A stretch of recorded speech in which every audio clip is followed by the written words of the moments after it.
উট তৈরি রেডি করেছে। উটকে বলছে, চাকরকে বলছে, তুমি দড়ি একবার টানবা। আর আমি মানুষ, আমাকে আল্লাহ খলিফা বলে কবুল করছে, আর তুমিও তো মানুষ, তোমাকে আল্লাহ বৃত্ত বইলা কবুল করেছে। কিন্তু আমরা তো দুইজন সমান, তোমারও দুই হাত আমারও দুই হাত, তোমারও দুই পা আমারও দুই পা। আল্লাহ পাক যার তকদিরে যেটা লিখছে সে সেই দায়িত্ব পাইছে। এই জন্য আমি শুধু উটের পিঠে চলবো না, তুমি একবার উটের পিঠে চলবা, আমি রশি ধরে ধরে মরুভূমির বালুর মধ্যে, উত্তপ্ত বালুর মধ্যে হাঁটবো। আর আমি এক কতবার কতক্ষণ ক্লান্ত হয়ে গেলে আমি চলবো, তুমি তখন রশি ধরে ধরে টানবা। ও বন্ধু, আজকে একটা কাজের মেয়ের প্রতি সুবিচার করতে আমরা পারি না। আজকে আমার নিকটত্বের সুবিচার করতে, তারপর ইনসাফ কায়েম করতে পারি না। অথচ খলিফাতুল মুসলিমিন হযরত ওমর রওনা দিছে, বৃত্ত চলিল উটের পিঠেতে, ওমর ধরিল রশি। কতক্ষণ যায়? ওমর ইবনুল খাত্তাব বলে, এবার তুমি ওঠো। কই না হুজুর, ভয়তে আবার উঠে যায়। ওমর ইবনুল খাত্তাব রশি ধরে ধরে টানে। আমার বড় মরুভূমির বহু দূর থেকে হযরত ওমরের উট আর মানুষ দেখে বুঝতে পেরেছে জেরুজালেমের লোকরা খলিফাতুল মুসলিমিন এসে গেছে। কিন্তু যখন তাদের নজরে আসছে, ভাগ্যক্রমে তখন রশি টানার পালা হইল ওমরের।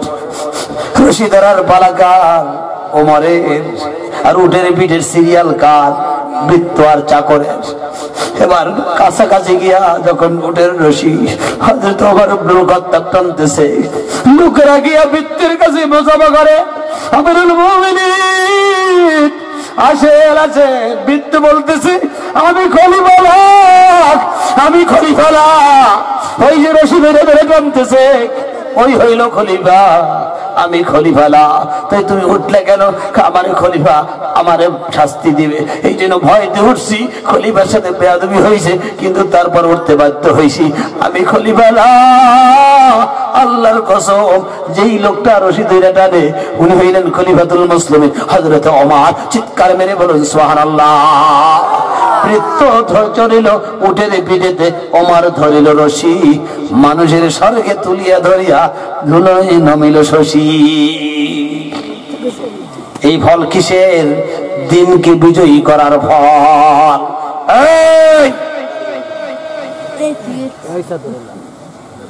এই যে একটা টুপি ছাড়া কি কইছিস? আমাদের 40টা চোখ জানিস? খবরদার, রাগ করতেছে, বোঝার চেষ্টা করে। দিন বিজয় করলে সব মানুষ সুখে শান্তিতে থাকে। অল্প সময়ের মধ্যে শেষ করছি। তোমার ইবনুল খাত্তাব যখন খলিফা, বিরক্ত হচ্ছেন? বিরক্ত হচ্ছেন নাকি? আমার বড় খেয়াল করেন, ওমর ইবনুল খাত্তাব খলিফা। ওমর ইবনুল খাত্তাবের সামনে থেকে একটা ছেলেকে দুইটা ছেলে ধাক্কাইতে নিয়ে যায়। এক যুবক আর এক যুবককে ধাক্কাইতে নিয়ে যায়। আমাদের দেশে যদি মসজিদে জুতা চোর ধরা পড়ে, কি কয়? একজনের নামাজ কি ধরছো, কি লেগে কলার ধরছো, কি আমার জুতা চুরি করছে। আর একজনের জিজ্ঞাসা করা নাই, পিছন থেকে আইসে দিয়েছে 2 ঘুষি। গত সপ্তাহে আমার একজনের চোর ধরতে দেরি, মারতে দেরি। দেখেন নাই যে কারবার? একজনে যদি কোন রকম পকেট মাইক ধরতে পারে, এদিকে আয়, আর একজনের পিছনে যাও না কি লেখা, গত মাসেও আমার 200 টাকা। দেখেন নাই যে শুরুর আগেই 40টা বুঝে যাবে। তো এক যুবক কলার ধরে টানে, আর একজনের ধাক্কায় হারু সুরা গিল্লাইগা। খলিফাতুল মুসলিমিন দেখে বলছেন, যুবক কি ব্যাপার, একে নিয়ে যাচ্ছ কোথায় তোমরা দুজন? বলতেছে, আমিরুল মুমিনিন আপনার নিয়োগকৃত বিচারকের কাছে নিয়ে যায়। এ বড় অপরাধ করেছে, আমাদের আব্বাকে হত্যা করেছে। আমার আব্বাকে পাথর নিক্ষেপ কইরা হত্যা করেছে এই যুবক। এর বিচারের জন্য তাকে নিয়ে যাচ্ছি। খলিফা ডাক দিলেন, খলিফার আশেপাশে অনেক লোক বসা। খলিফাতুল মুসলিমিন ডাক দিলেন, এই পানি পড়ুক, এটা জান্নাতের ছাদের পানি। কত আর আরাম করবো হুজুর, আরাম করতে করতে দিন শেষ। এখন একটু ঘাম ঝরানো দরকার, রক্ত ঝরানো দরকার, দিনের বিচার করা দরকার, ঠিক কিনা বলেন? ও বন্ধু খেয়াল করেন, কি ওই উপর থেকে ফোঁটাটা পড়ে, এটা জান্নাতের বাগান, তাহলে জান্নাতের ছাদের পানি। আপনি যে হিসাবে এটাকে নিবেন সেই হিসাবেই আপনি পাবেন। ও বন্ধু খেয়াল করেন, আমার ইবনুল খাত্তাব বলতেছেন, জান কই, এই এদিকে আসো। জিজ্ঞাসা করতেছে যুবকরে, অনেক সাহাবায়ে কেরাম তার পাশে বসা, আমার বাড়ি তার কর্মচারী কর্মকর্তা অনেক পাশে। যুবককে বলতেছে, কি তুমি কার বাপকে কি হত্যা করেছো? যুবক দিনদার বলছে, আমিরুল মুমিনিন, আমি অনিচ্ছাকৃত হত্যা করেছি, এটা সত্য, অনিচ্ছাকৃত। আমার ক্ষেতের মধ্যে তার বাবার উট উঠে ফসল খেয়েছে, দূর থেকে আমি উটের গায়ে ঢিল ছড়েছি, পাথর মেরেছি, সেই পাথর গিয়ে তার বাবার গায়ে লেগেছে, আমি দেখিও নাই, বুঝতেও পারি না। আমিরুল মুমিনিন দুর্ঘটনাবশত মারা গেছে, আমি বুঝতে পারি নাই, কিন্তু আমার নিক্ষিপ্ত পাথরে মারা গেছে, এটা কিন্তু সত্য, আমি কখনোই মিথ্যা বলবো না। যুবকদেরকে বলতে চায়, যুবকরা, তার তখন মৃত্যুর বদলে মৃত্যু, জানের বদলে জান বিচার হবে। সে তো তার দোষ অপরাধ থেকে ক্ষমা চেয়েছে, স্বীকার করেছে। তোমরা কি এখন তোমার বাবার হত্যার বিচার থেকে তাকে মাফ করে দিবা? তোমরা কি ভাই হিসেবে তাকে মাফ করবা? দুই যুবক বলতেছে, না না আমিরুল মুমিনিন, বাবাকে হারানোর কষ্ট এত বেশি আমাদের, তাকে আমরা ক্ষমা করতে পারবো না। যুবক বুঝে ফেলেছে নিশ্চিত তাকে কতল করা হবে, হত্যার বদলে হত্যা, জানের বদলে জান। এবার যুবক যখন আমার বাবার হত্যার আসামি, বলতেছি, শেষ চাওয়া কি তোমার কোনো কিছু আছে? তোমার তো কতল করা হবে, হত্যার বদলে জানের বদলে জান। যার ফাঁসির হুকুম হয় তাকে কিন্তু জিজ্ঞাসা করা হয়, তোমার শেষ চাওয়া কি, শেষ ইচ্ছা কি? যুবককে বলার পরে যুবক বলতেছে, আমিরুল মুমিনিন, আমি অপরাধ করে ফেলেছি, বুঝা করি আর না বুঝা করি, অপরাধ তো হয়ে গেছে। আমিরুল মুমিনিন, আমার আর কোনো ইচ্ছা না হয়, কিন্তু আমার আব্বা কিছুদিন আগে দুনিয়া থেকে চলে গেছে, কিছু আমানত আমার কাছে রেখে গেছে। আমার আত্মীয় স্বজন, ভাই বন্ধুদের, আমার আত্মীয় স্বজনের কিছু দেনা পাওনা আমার কাছে রক্ষিত রেখে গেছে। আমার বাড়ি এখান থেকে বহু দূর, আমাকে যদি 3টা দিন সময় দেন, তাইলে আমি গিয়া তাদের আমানত বুঝাই দিয়া তারপর আমি ফিরে আসবো। আমাকে কতল করেন, কোনো আফসোস নাই, কিন্তু আমি অপরের দায়িত্ব আর আমানত নিয়ে আমি দুনিয়া থেকে বিদায় নিতে চাই না।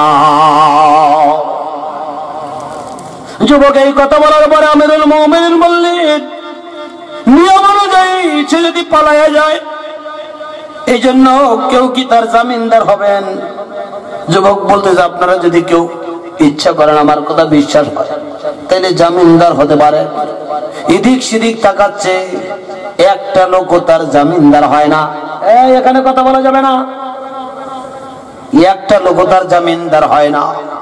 আমার ভাইরা, এদিক সেদিক তাকায় যুবক হতাশ, মুখটা মলিন হয়ে গেছে।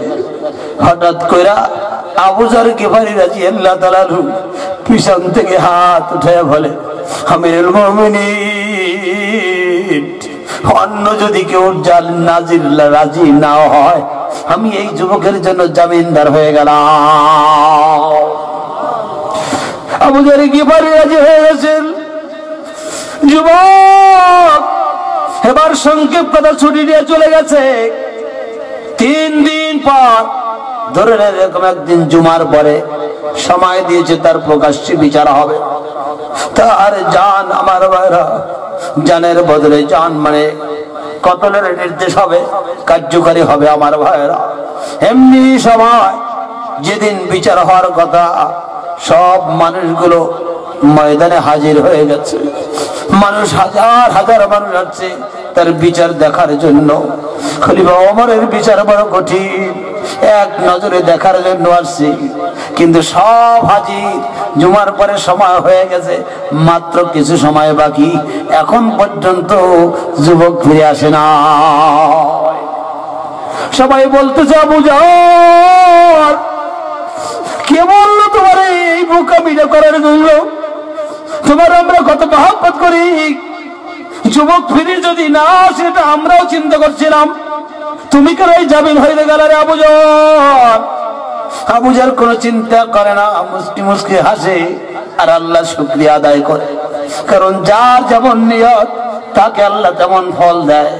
হযরত আবু জাহল চিন্তা করছে, একজন মুমিনের জন্য যদি আমি জীবন দিয়া যেতে পারি, মালিকের কাছে পরকালে গিয়ে বলবো, আল্লাহ তোমার এক মুমিন বান্দার জামিনদার হইয়া জীবন দিয়ে শহীদ হইয়া তারপর তোমার কাছে আসছি, মালিক এই ওসিলায় তুমি আমাকে মাফ করে দাও। বিচার কেবলমাত্র কার্যকারী হবে এই সামান্য সময় বাকি। হঠাৎ করে তাকায়া দেখতেছে বহু দূর থেকে ঘোড়ার পিঠে চড়ে যুবক একদম বীর বিক্রমে আসতেছে।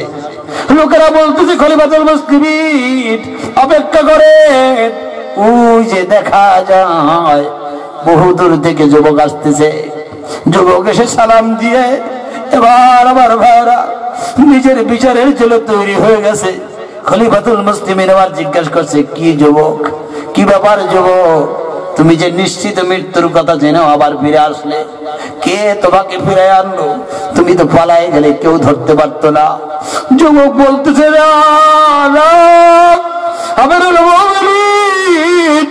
আমি একজন মুসলমান।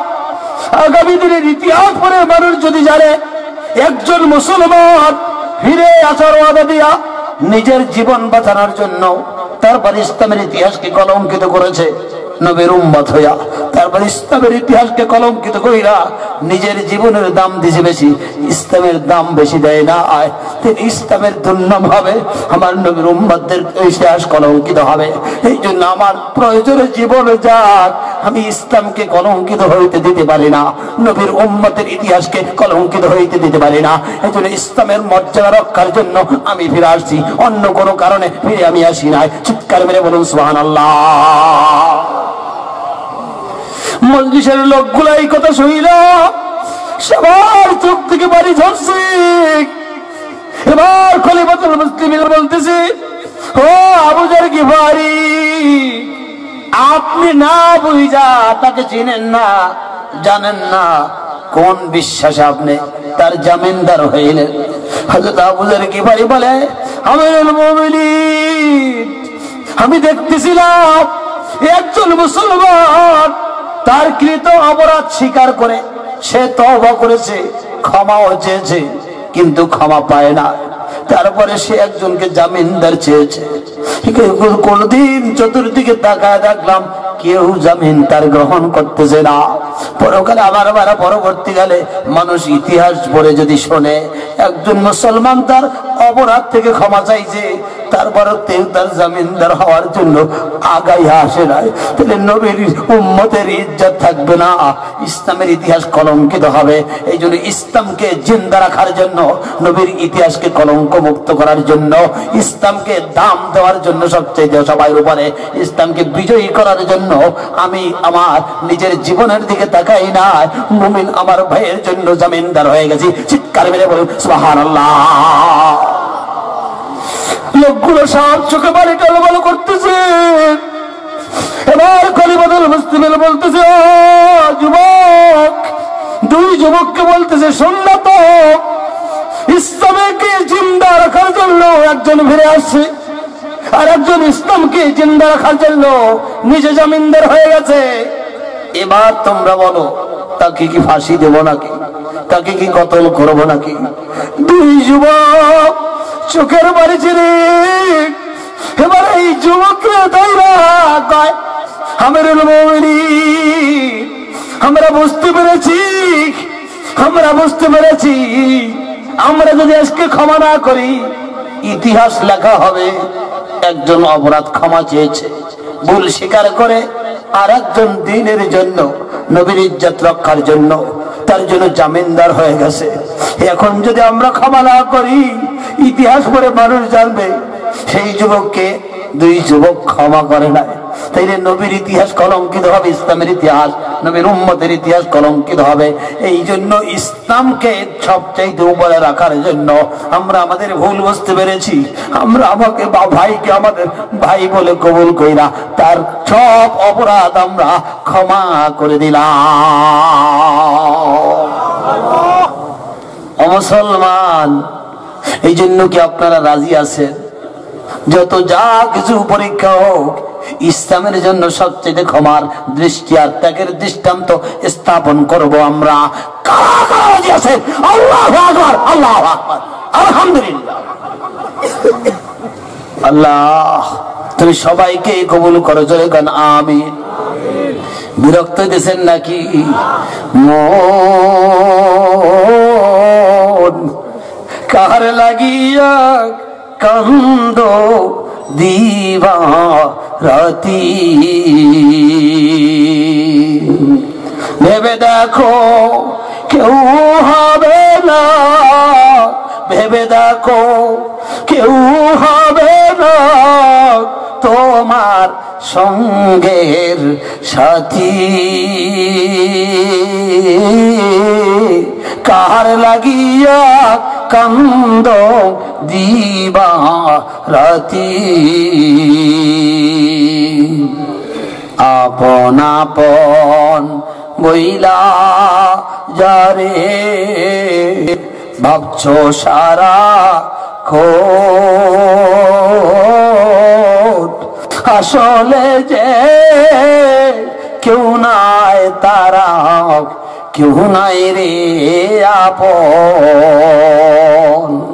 ও তুই আজ না হয় কাল বুঝবি একদিন রে,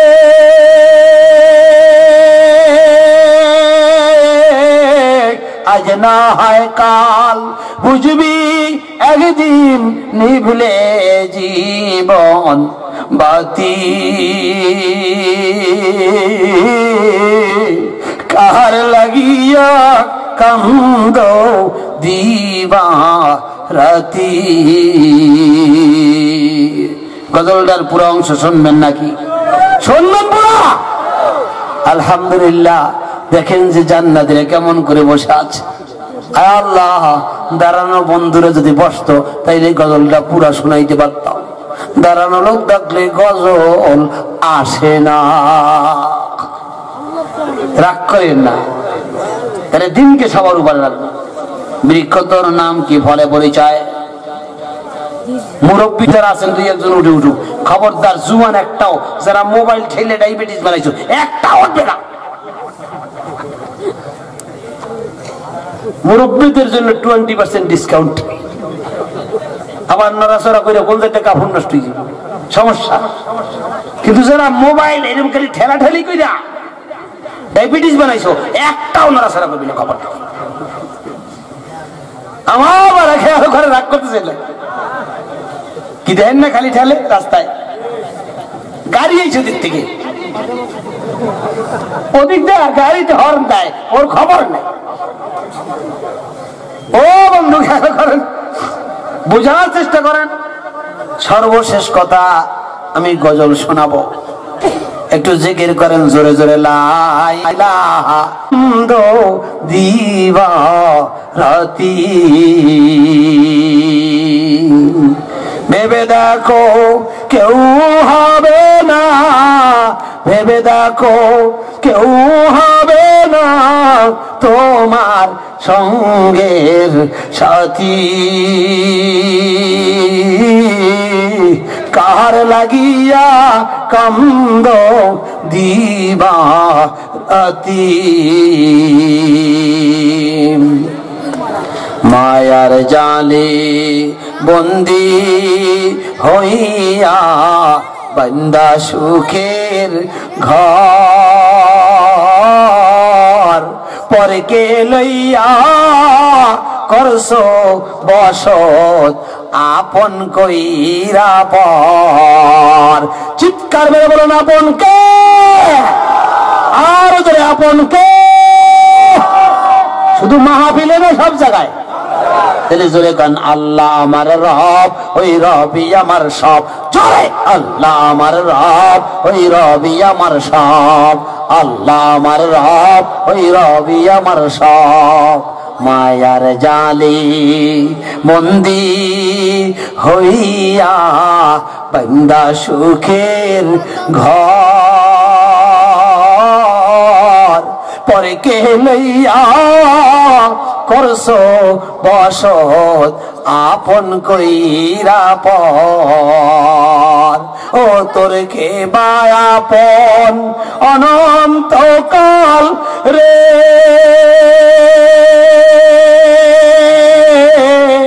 কে বায়াপন অনন্তকাল করলি কারে সাথী,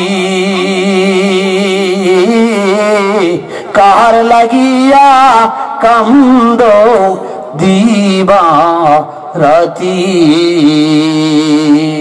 এই উঠলু কাটারে, উঠলু কাটারে, এই কানটুবি। আল্লাহ তুমি কবুল করো। রোমান গাজী আমাদের মুরব্বী যেই কথাটা বলেছেন, এবার গোপন তথ্যটা ফাঁস করে দিচ্ছি। বলছি হুজুর, মাদ্রাসায় যে দেনাটা আছে, যে যেটা দিবে বাকি যেটা থাকে আমি দিয়ে দেবো। চিৎকার করুন আলহামদুলিল্লাহ।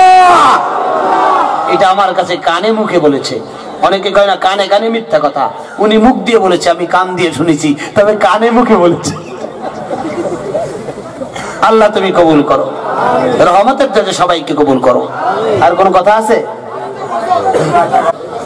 তারপর আপনাদের এখানে এসে কতক্ষণ চিল্লাইলাম, আপনাকে তো মায়া দয়া বলতে কিছু নাই। আমার ভাইরা, হ্যাঁ, তাহলে নগদ 1000 টাকা করে 10 জনে দেন, দেখি দিবে কয়জন। মন রে তুই মরিলে কান্দিবে কয়জন, যেদিন আন্ধার ঘরে শোয়াইবে মাটির দেহ মাটি হবে, একদিন তোরে ভুলবে আপন জন।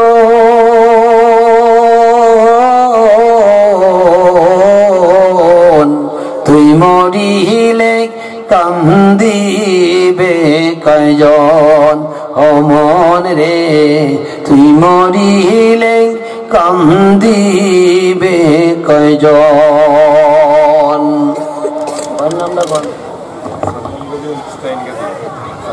যারা কিছুদিন কান্দিবে তারা এই দুনিয়ার খোলা হলে, তারাও একদিন যাবে ভুলে। ভাই বন্ধু আপন যারা কিছুদিন কান্দিবে তারা এই দুনিয়ার কোলাহলে, তারাও একদিন যাবে ভুলে। ছিন্ন হবে মায়ারি বন্ধ